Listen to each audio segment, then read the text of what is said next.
त्याच्यामध्ये सर्वसामान्यांना आधार देण्यासाठी, त्यांचं मनोबल वाढवण्यासाठी आणि नेमकं आरक्षणाच्या माध्यमातून काय संविधानामध्ये तरतूद आहे, कोणत्या वर्गासाठी तरतूद आहे, या संदर्भात चर्चा करण्यासाठी, संवाद साधण्यासाठी आदरणीय बाळासाहेब यात्रेच्या माध्यमातून संपूर्ण महाराष्ट्रातील जनतेशी संवाद साधतायत। आज विशेष करून ओबीसी आरक्षणासंदर्भामध्ये जी भयानकता महाराष्ट्रामध्ये पसरली, काही जातींचे समूह सरकारवरती दबाव निर्माण करून काही कायदे करण्याच्या प्रयत्नात आहे, त्याला आपण सगळे सोयीचा कायदा म्हणतो।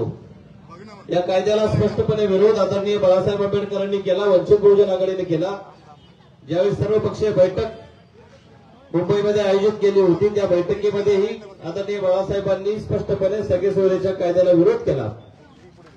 त्याच्याबरोबरच गेल्या काही महिन्यामध्ये जे बनावट सर्टिफिकेटचं वाटप झालं, ती रद्द करण्यात यावीत म्हणून ही मागणी आपण पक्षाच्या वतीने केली। ओबीसीच्या बऱ्याच समस्यांच्या संदर्भामध्ये एससी एसटी या आरक्षणाचं बचाव व्हावा या उद्देशाने आदरणीय बाळासाहेबांनी ही यात्रा संपूर्ण महाराष्ट्रभर काढलेली आहे। जवळपास 22 जिल्ह्यामध्ये ही यात्रा जाणार आहे, 82 तालुक्यामधून आणि जवळपास 1000हून अधिक गावामधून ही यात्रा संपूर्ण महाराष्ट्रामध्ये जाणार आहे। या यात्रेच्या निमित्तानं दाखल झालेल्या सर्व पदाधिकाऱ्यांचं मी स्वागत करतो आणि या शहराचे नेते आणि ओबीसीचे नेते रमेश बारसकर यांना विनंती करतो की त्यांनी आपलं मनोगत।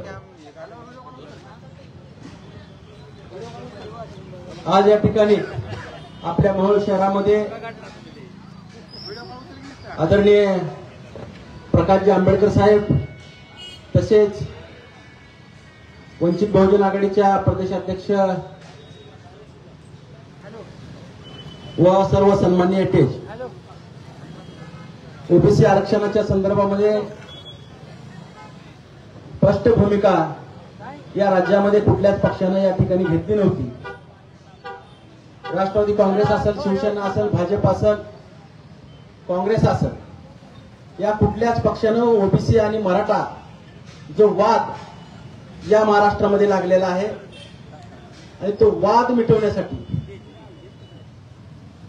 कुठल्याच पार्टीने या ठिकाणी भूमिका घेतली नाही। आम्हाला शंका आहे की या राजकीय पार्टी वाद अजून वाढाव अशा प्रकारची भूमिका घेत आहे। त्यामुळे वंचित बहुजन आघाडीचे प्रमुख आदरणीय प्रकाशजी आंबेडकर साहेब यांनी भूमिका घेतली आणि हा वाद जास्त वाढला नाही पाहिजे याच्यासाठी स्पष्ट भूमिका कुणीतरी घेणं गरजेचं होतं आणि ती भूमिका आदरणीय प्रकाशजी आंबेडकर साहेबांनी घेतल्याबद्दल ज्योती क्रांती परिषद महाराष्ट्र राज्याच्या वतीनं त्यांचं या ठिकाणी खूप खूप आभार मानण्यात येतील आणि हे आपण ठाम भूमिका घेतल्याबद्दल ओबीसी समाजातर्फे देखील आपलं खूप खूप आभार या ठिकाणी इथंच थांबतो। धन्यवाद।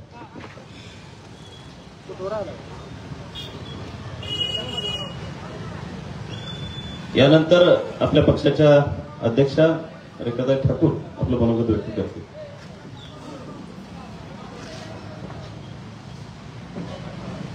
या ओबीसी आरक्षण यात्रेच्या निमित्तानं मोहोळमधील या सभेला उपस्थित असलेले आदरणीय नेते बाळासाहेब आंबेडकर, मंचावरील सर्व मान्यवर आणि मोहोळ नगर परिषदेसमोर जमलेल्या सर्व बंधू भगिनींनो, इथे वर चढताना मी रमेश बारसकरांना प्रश्न विचारला की ही नगर परिषदेमध्ये लोकांनी निवडून दिलेले नगरसेवक आहेत का? ते म्हणाले 3 वर्षापूर्वी बरखास्त आहे आणि हा विषय आपल्या ओबीसीशी संबंधित आहे। याचं कारण असं आहे की ओबीसींचं राजकीय आरक्षण धोक्यात आल्यानंतर त्या विषयावरून सगळीकडच्या म्हणजे संपूर्ण महाराष्ट्रामधल्या ज्या स्थानिक स्वराज्य संस्था आहेत, या स्थानिक स्वराज्य संस्थांच्या निवडणुका या लांबवलेल्या आहेत आणि 3-3, 4-4 वर्ष आपण म्हणायलाच फक्त लोकशाही आहे, प्रत्यक्षात आपण निवडून दिलेले जे प्रतिनिधी आहेत, ज्यांनी कारभार करायला पाहिजे, त्यांच्याऐवजी या ठिकाणी फडणवीसाच्या नेतृत्वाखाली इकडचं ऍडमिनिस्ट्रेशन या सगळ्या नगर परिषदांचं जे काही अर्थकारण आहे ते बघत आहे. हे खरं म्हटलं तर ओबीसींच्या समोरचे अनेक प्रश्न आहेत. आज जरांगे पाटलांच्या बरोबर ज्या भूमिकेवरून आपण एक आग्रही भूमिका घेऊन या यात्रेमध्ये आलेलो आहोत, त्याचबरोबर ओबीसी समाजाने याच्याबद्दल खूप जागृत होण्याची आवश्यकता आहे. जागृत होण्याची, संघटित होण्याची, की आपल्याला संविधानाने दिलेले एक एक आपले अधिकार कसे काढून घेतले जात आहेत आणि केवळ दादागिरीच्या जोरावरती या ठिकाणी लोकशाही बाजूला करून एक प्रकारची हुकुमशाही या ठिकाणी चालू आहे आणि ही हुकुमशाही आम्ही चालू देणार नाही. हे भूमिका घेऊन आपण या ठिकाणी आहोत. गावागावांमध्ये अजूनही व्यवस्था कशी बदलली नाही त्याचा प्रत्यय आपल्याला या निमित्ताने आला की ओबीसींनी स्वतःच्या हक्काची बाजू मांडल्यावरती त्यांच्यावरती ठिकठिकाणी अत्याचार झालेले आहेत आणि आम्ही जी भूमिका मांडत आहोत ही संविधानाच्या कायद्याला धरून असलेली आमच्या हक्काची भूमिका मांडत आहोत. ओबीसींना जे आरक्षण मिळालेलं आहे हे आरक्षण टिकलं पाहिजे. संविधानाच्या कायद्यानुसार मिळालेलं हे आरक्षण आहे, हे टिकलं पाहिजे आणि त्याच्यामध्ये आमच्या ताटामध्ये जेवायला आज कुणी येता कामा नये. ज्यांचा कायदेशीर त्यामध्ये शिरण्याचा अधिकार आहे असे जे लोक आहेत, सामाजिक, आर्थिक, शैक्षणिक दृष्ट्या मागासलेले, अशा जातींचा समावेश होऊ शकतो. परंतु ते निकष ज्यांना लागू नाहीत त्यांनी केवळ या ठिकाणी दादागिरी करून त्याच्यामध्ये शिरण्याची भाषा करू नये. ही एक लोकशाहीची शांततापूर्ण मागणी घेऊन आपली आरक्षण यात्रा पुढे जात आहे. आपण सर्व आज या ठिकाणी उपस्थित आहात. ही संपूर्ण जी काही भूमिका आहे आपण घेतलेली की सगळे सोयरीच्या कायद्याच्या बाबतीमध्ये आणि कुणबी नोंदणीच्या बाबतीमध्ये एक आग्रही भूमिका वंचित बहुजन आघाडीने मांडलेली आहे, ती या ठिकाणच्या ओबीसींनी समजावून घेतली पाहिजे आणि आपले हक्क अबाधित ठेवण्यासाठी आपल्याला जे या ठिकाणी राजकीय मार्ग आहेत की हे आपले हक्क वाचवण्यासाठी आपल्याला विधानसभेमध्ये आपल्या हक्कांसाठी लढणारे ओबीसीचे आमदार पाठवायचे आहेत. याचं या ठिकाणी आपण ओबीसी समाजामध्ये प्रसार केला पाहिजे आणि त्या दृष्टिकोनामधून आपल्या हक्कासाठी लढण्यासाठी तयार असलेली आपण समाज झालं पाहिजे एवढं आवाहन करते आणि मी आपली रजा घेते. जय हिंद. विश्वरत्न डॉक्टर बाबासाहेब आंबेडकरांचा, विश्वरत्न डॉक्टर बाबासाहेब आंबेडकरांचा. यानंतर छत्रपती शिवाजी महाराजांचा. या यात्रेचे प्रमुख वंचित बहुजन आघाडीचे राष्ट्रीय अध्यक्ष, बहुजनांचे नेते ॲडव्होकेट बाळासाहेब आंबेडकर आपल्याला. महाराष्ट्राच्या अध्यक्षा रेखाताई, त्याच्याच बरोबर या ठिकाणी उपस्थित सोमनाथजी साळुंखे, त्याच्याच बरोबर मागच्या लोकसभेचे असणारे उमेदवार बनसोडेजी, इम्तियाज नदाफ, त्याच्याच बरोबर या दोन यात्रेचे असणारे प्रमुख रमेश बासागरजी आणि त्याच्याबरोबर अविनाश भोसीकर, सन्माननीय मंच, उपस्थित बंधूंनी आणि बघू. मी एक उदाहरण देऊन या ठिकाणी बोलणार. या शहरामध्ये 5 वर्षापूर्वी, 5 वर्षाच्या अगोदर, 7 वर्षाच्या अगोदर, 8 वर्षाच्या अगोदर कुठल्या तरी असणाऱ्या एखाद्या ओबीसी डॉक्टरचं हॉस्पिटल होतं का?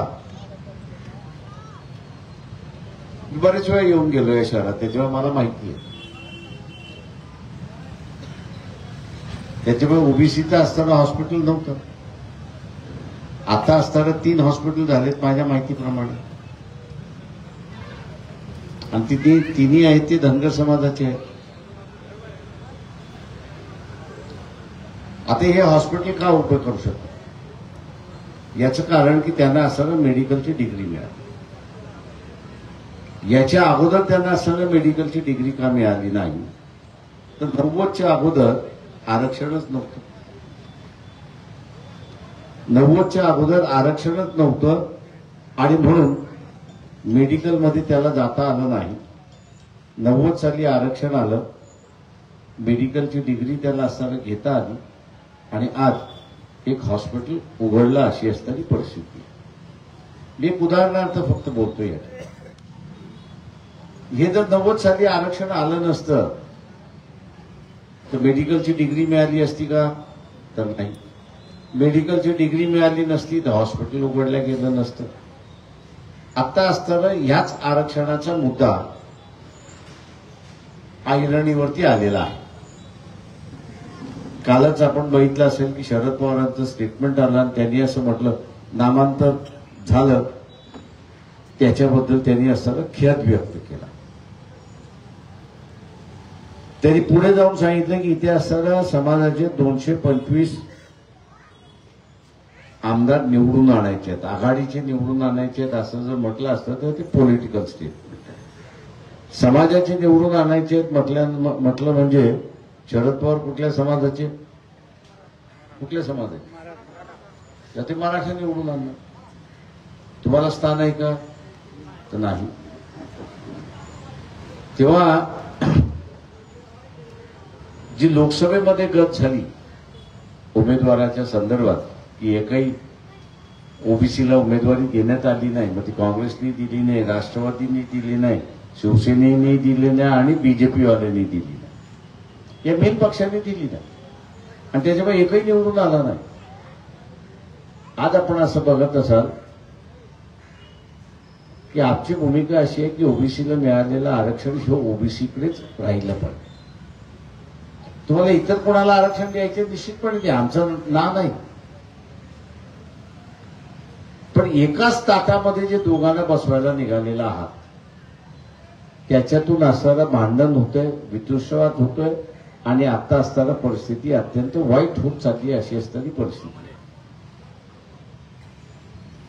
राजकीय मतभेद हे सर्वच समाजामध्ये चालतात. कारण राजकीय मतभेद म्हटलं म्हणजे मी काँग्रेसला मतदान देतो, मी कधी बीजेपीला देतो, मी कधी अमुक देतो, त्याच्यातून समाजामध्ये भीतूंचा वाद वाढत नाही अशी असणारी परिस्थिती आहे. पण आता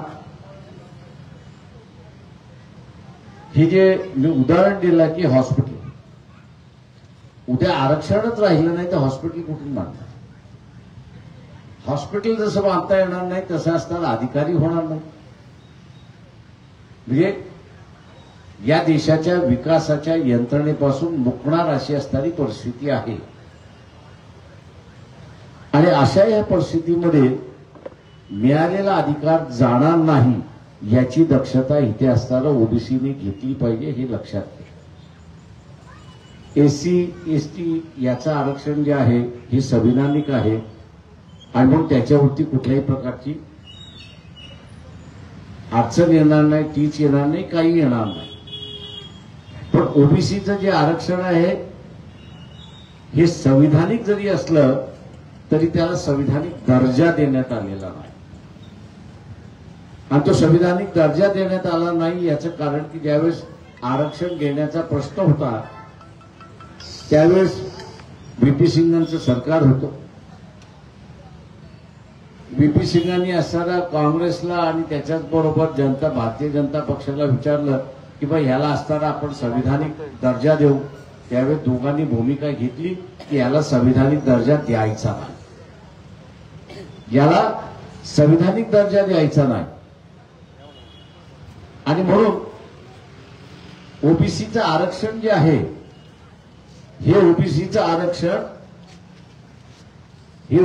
आरक्षण जे आहे ते अध्यादेशाच्या मार्फत निघालेलं आहे.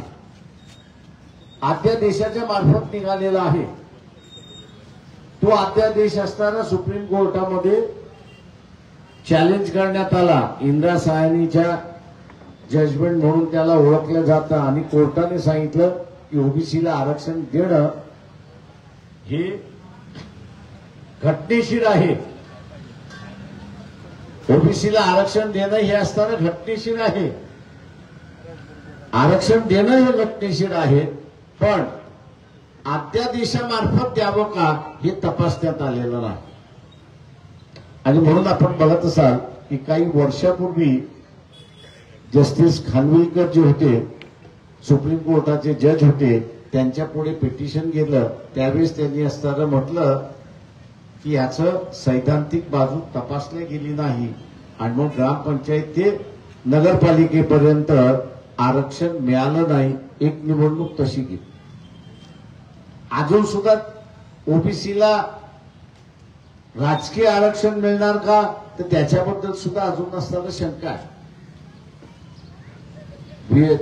नगरपालिकेच्या इलेक्शन होत नाही म्हणून आपल्याला कळत नाही, पण तिथेही शंका आहे की आकडेवारी नसल्यामुळे लागू होणार नाही. आता तीच पद्धत शैक्षणिक क्षेत्रामध्ये आणि नोकऱ्यांमध्ये लावल्या जाते हे आपण असताना लक्षात घ्या. जे काही जरांगे पाटील यांची मागणी आहे, मागणी जी आहे की ओबीसीच्या कोट्यातून ओबीसी म्हणून मराठा समाजाला आरक्षण द्या. आम्ही असं म्हणतो की नाही, हे शक्य नाही. हे कोर्टाने 2 वेळेस निकाल दिलाय, हे शक्य नाही. आणि म्हणून मुख्यमंत्र्यांनी सगळ्याच पक्षांना पत्र दिलं,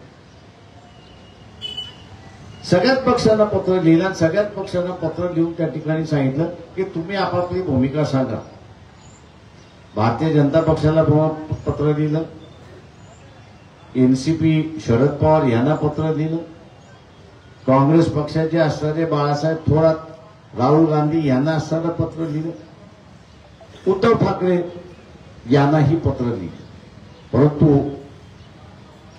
यांच्या पक्षाची भूमिका काय ती अजून असताना स्पष्टपणे सांगत नाही.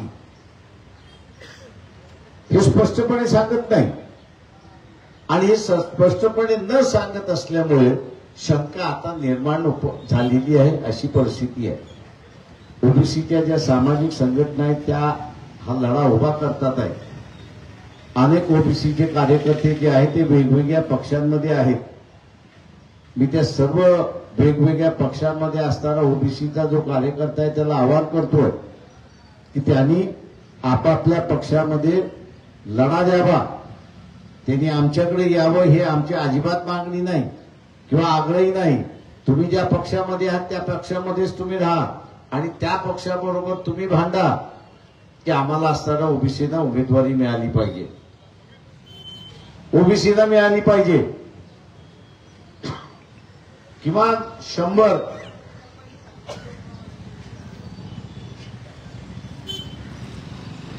100 आमदार जे आहेत हे उद्याच्या विधानसभेमध्ये ओबीसीतले गेले तरच हे आरक्षण वाचू शकतं, नाही तर आरक्षण वाचू शकणार नाही अशी परिस्थिती. कारण शरद पवारांनी अगोदरच सांगितलंय की 225 जे आहेत ते समाजाचे आमदार त्या ठिकाणी गेले पाहिजे. 225 गेले तर ठराव काय होणार? ठराव हाच होणार की ओबीसीची जी मागणी आहे की जातनिहाय जनगणना झाली पाहिजे, ती जात गणना करण्याचा ठराव झाला, पण ती आकडेवारी जोपर्यंत येत नाही तोपर्यंत आरक्षण लागू करू नये. कारण का आकडेवारीच कळत नाही किती टक्के द्यायचे, किती टक्के द्यायची नाही. आता जनगणना 1 वर्षात होईल, 2 वर्षात होईल, 5 वर्षात होईल, 10 वर्षात होईल, काही करता येणार नाही. काही महाभाग मला म्हटले आम्ही कोर्टात द्वारे, म्हटलं राजा एक लक्षात घे, त्या सभागृहाचं जे काही कारभार आहे म्हणजे याही महानगरपालिकेचा जो कारभार आहे तो कोर्टाला तपासण्याचा अधिकार नाही. तो कोर्टाला तपासण्याचा अधिकार नाही आणि तिथे कोर्टाला तपासण्याचा अधिकार नाही, तिथे कोर्टामध्ये जाऊन करणार काय? अजिबात काही करता येत नाही. सुबो सोरेन नावाचे असणारे मुख्यमंत्री होते, त्यांची असणारी एक केस तुम्हाला आठवत असेल. आदिवासी नेता, बिंदास नेता, खरा नेता असं मी म्हणेन. त्याला 30 लाख दिले. आमच्या सगळे खासदार जे आहेत आमच्या सगळ्यांचे अकाउंट स्टेट बँकेच्या पार्लमेंट हाऊसमध्ये आहे. त्यांनी ते 30 लाख उचलले आणि आपल्या खात्यात नेऊन टाकून दिले. इन्क्वायरी झाली किंवा त्याला विचारले 30 लाख आले कुठून, तो म्हटला ते दिले, मी टाकले अकाउंट मध्ये. कोर्टामध्ये गेलं, ते मॅटर कोर्टामध्ये गेलं. कोर्ट म्हटलं पुरावा आहे. तोही म्हणतो मला पैसे दिले, मी घेतले. मला ज्याला मतदान करायचं होतं त्याला मी मतदान केलं. कोर्ट असं म्हणतंय भ्रष्टाचार झाला का, तर झाला. मग कोर्टाने दुसरा प्रश्न विचारला, आम्ही काही करू शकतो का, तर कोर्ट म्हटलं आम्ही काही करू शकत नाही, कारण त्याला जे 30 लाख दिले ते सभागृहामध्ये. त्यांनी मतदान कुठे केलं, तर सभागृहामध्ये केलं. आणि घटनेने त्या सभागृहामध्ये जो कारभार चालतो तो कोर्टाच्या कक्षेच्या बाहेर आहे. आणि म्हणून आम्ही काहीच करू शकत नाही अशी असणारी परिस्थिती आहे.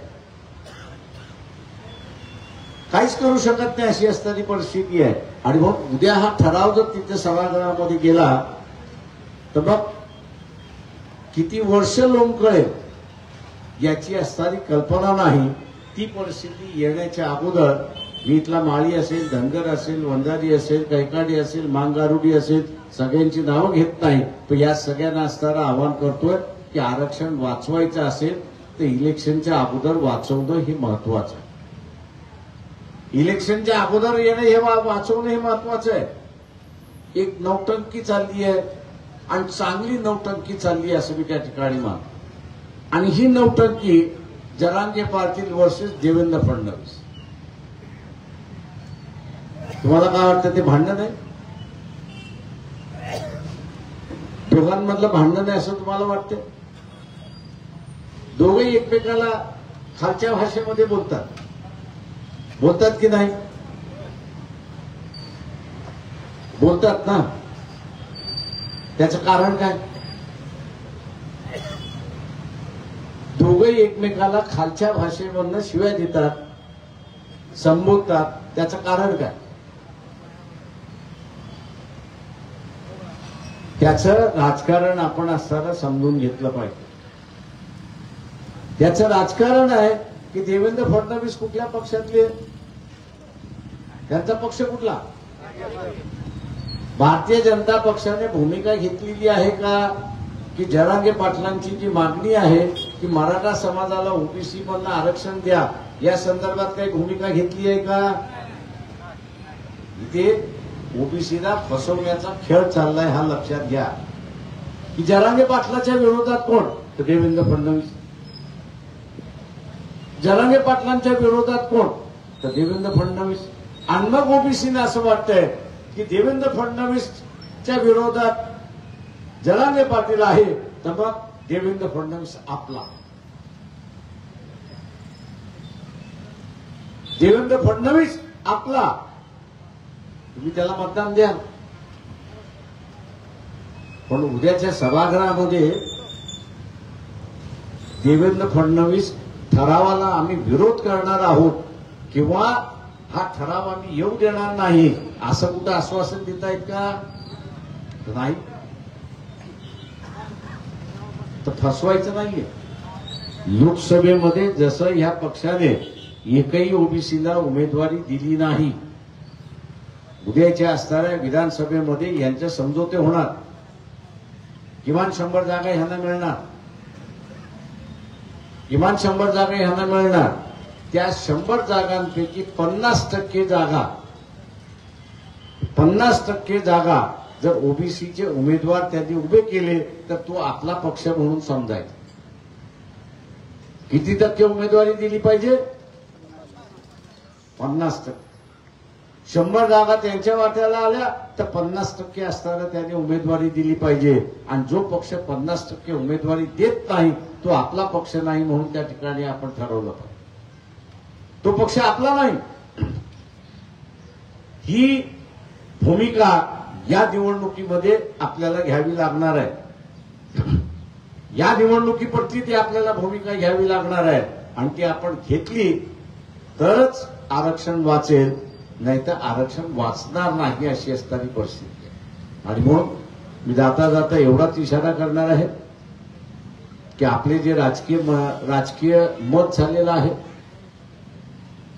ओबीसी असं म्हणतो की मी मराठा समाजाला मतदान देणार नाही, आणि मराठा म्हणतोय की माझं ओबीसीला मतदान देणार. हे विभाजन झाले. हे विभाजन मी असताना इमर्जन्सीचा 77 साली इमर्जन्सी आली त्यावेळेस काही लोक म्हणत होते की आम्ही इमर्जन्सीच्या बाजूने आहोत आणि काही जण म्हणत होते की आम्ही इमर्जन्सीच्या विरोधात. ते राजकीय मत होतं. हे सुद्धा आता आरक्षणाच्या संदर्भात राजकीय मत आहे. या राजकीय मताशी मला वाटतं कोणाला वावगं नाही. या राजकीय मताशी कोणाला वावगं नाही. पण हे राजकीय मत हळूहळू सामाजिक मत व्हायचं तयार त्याला सामाजिक कलर द्यायला जातलाय. छगन भुजबळ ज्यावेळेस शरद पवारांना भेटायला गेले त्यावेळेस त्यांनी 2 गोष्टींचा उल्लेख केला. एक असा उल्लेख केला की 77ची परिस्थिती पुन्हा या ठिकाणी निर्माण होत आणि दुसरा त्यांनी असा उल्लेख केला की असणारा ओबीसीच्या दुकानावरती मराठा सामान विकत घ्यायला येत नाही आणि मराठ्यांच्या दुकानावरती ओबीसी सामान विकत घ्यायला जात नाही. हे मी असणारा म्हणतो राजकीय भांडण नाही तर ह्याला सामाजिक स्वरूप यायला लागलेलं आहे. दुर्दैवाने हे सामाजिक स्वरूप येऊ देऊ नका अशी माझी असणारी आपल्या सगळ्यांकडून अपेक्षा आहे. राजकीय मतदान झालं की माणसं बदलतात. राजकीय मत जे आहे ओबीसी जो म्हणतोय मी असणारा ओबीसीलाच मतदान देणार मराठा समाजाला देणार नाही आणि मराठा समाज जो म्हणतोय की मी ओबीसीला मतदान देणार नाही पण मी माझ्याच समाजाला मतदान देईन. इथपर्यंत भांडण नॉर्मल भांडण आहे असं मी त्या ठिकाणी मानतो. मतदान संपलं की त्याचं ते मत बदलतं. पण ज्यावेळेस आपण दुकानावरती खरेदी करायला जात नाही त्यावेळेस ते राजकीय मतदान राहत नाही तर ते सामाजिक परिवर्तन होतं आणि त्या सामाजिक परिवर्तनाचं द्वेषेमध्ये रूपांतर होतं हे लक्षात घ्या. मतभेद राजकीय मतभेद चालतात. मी जसं म्हटलं की इलेक्शन संपलं की ते उडून जातं पण सामाजिक मतभेद ही कायम राहतात. मी आपल्या सगळ्यांना असताना या ठिकाणी विनंती करणार आहे की राजकीय मतभेद हे चालतात पण सामाजिक मतभेद हे चालत नाही. कारण समाजामधली असणारी मनं दुभकली की ती पुन्हा जुळवणं कठीण होतात अशी परिस्थिती आहे. राजकारणासाठी लोक आपल्या असणाऱ्या पोळ्या भासतात. ही जी आरक्षण बचाव यात्रा आम्ही जी काढलेली आहे ती आरक्षण बचाव यात्रा याच्यासाठीच काढलेली आहे की आरक्षणाच्या संदर्भात लोकांना असताना जागृत आपण केलं पाहिजे की राजकीय मतभेद हे चालतात पण सामाजिक मतभेद हे समाज व्यवस्थेला दुभगतात. तेव्हा समाज व्यवस्था आरक्षणाच्या प्रश्नावरनं दुभगणार नाही याची दक्षता आपण त्या ठिकाणी घेतली पाहिजे. अनेक ठिकाणी असं सांगितलं जातं की भीतीचं वातावरण कदाचित असेल मी नाही असं म्हणत नाही पण आपण राजकीय मत हे जर राजकीय मत होऊ दिलं राजकीय मत हे राजकीय मत आपण राहू दिलं त्याला सामाजिक मत सामाजिक ह्याच्यामध्ये परिवर्तन केलं नाही तर आपल्याला असणारं भ्यायचं काही कारण नाही अशी असणारी परिस्थिती आहे. मित्रो ही यात्रा 7 तारखेला औरंगाबादला संपणार आहे. 200-250 किलोमीटर इकडनं औरंगाबाद आहे. एक्सप्रेस हायवे धुळ्याचा झालेला आहे त्याच्यामुळे 2 तासामध्ये तुम्ही असणारा पोहोचता. इथला ओबीसी आहे मी त्याला असं आवाहन करणार आहे की धनगर समाज मग लाखांनी जमतात. माळी समाज मग लाखांनी जमतो. प्रत्येक समाज आपला हजाराने जमतो पण ओबीसीच्या नावाने तो 100ने सुद्धा जमत नाही. तो 100ने सुद्धा जमत नाही. समाजाची ओळख ही आपण त्या मेळाव्यातून दाखवतो की मी असणारा माळी समाजामधला मी धनगर समाजामधला. आत्ताची जी गरज आहे ती राजकीय ओळख करून घेण्याची गरज. स्वतःचं आरक्षण उभं करायचं असेल तर राजकीय ओळख करून द्यायची आहे आणि ती राजकीय ओळख ओबीसी म्हणून त्या ठिकाणी करून द्यायची. त्याला कुठलाही एक समाज स्वतःच्या ताकदीवरती निवडून येऊ शकत नाही. त्याला एकत्र केल्याशिवाय तो येऊ शकत नाही आणि म्हणून 7 तारखेला जी जाहीर सभा औरंगाबादला घेतलेली आहे त्या 7 तारखेच्या औरंगाबादच्या सभेचा एकच उद्देश आहे की ओबीसीचा राजकीय चेहरा, पॉलिटिकल चेहरा हा आपल्याला महाराष्ट्राच्या राजकारणामध्ये सुरुवात करायचा आहे, उभा करायचा आहे, जेणेकरून हे आरक्षण त्या ठिकाणी वाचेल. आणि म्हणून मी सर्वांना विनंती करतो की आपण 7 तारखेला औरंगाबादच्या जाहीर सभेमध्ये आपल्याला पोहोचायचं आहे आणि ओबीसीचा राजकीय चेहरा, पॉलिटिकल चेहरा हा आपल्याला तिथे दाखवायचा आहे. ओबीसीची ताकद ही आपल्याला त्या ठिकाणी दाखवायचं आहे. त्यासाठी आपण सगळेजण उपस्थित राहाल ही अपेक्षा बाळगतो. आपल्या गावातलं आरक्षणाच्या निमित्ताने वातावरण बिघडणार नाही याची सगळेजण आपण दक्षता घ्याल. एवढं बोलतो आणि आपली रजा घेतो. जय भीम, जय भारत.